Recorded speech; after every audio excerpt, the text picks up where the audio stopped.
বন্ধুরা গরমে একদম মানে হালাত খারাপ হয়ে গেছে রান্না করতে করতে। দেখো টাইমও অনেক হয়ে গেছে রান্না করতে করতে, একটু কাম ছিল সকালে, তো বসে পড়েছি দেখতেই পাচ্ছ খাবার দাবার নিয়ে রোজকারের মতো।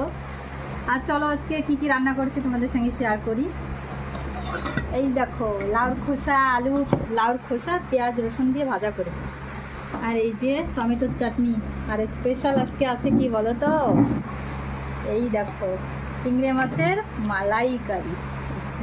অনেকদিন পর চিংড়ি মাছের মালাইকারি বানালাম ঘরে। ইচ্ছা করে না, সবাই থাকে না তো সেজন্য ইচ্ছাও লাগে না যে খাই বলে। এই দেখো চিংড়ি মাছের মালাইকারি করেছি, কে কে ভালোবাসো কমেন্ট করে জানাবে কিন্তু। আর চলো খেয়ে দিয়ে বলছি তোমাদেরকে কেমন টেস্ট হয়েছে।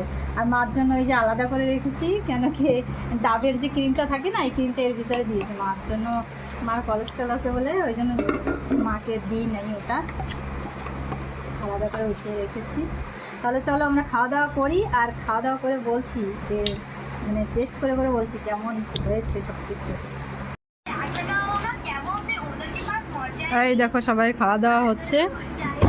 আর সত্যি মালাইকারিটা যা হয়েছে না, দারুণ টেস্ট হয়েছে বন্ধুরা, দারুণ হয়েছে, দারুণ।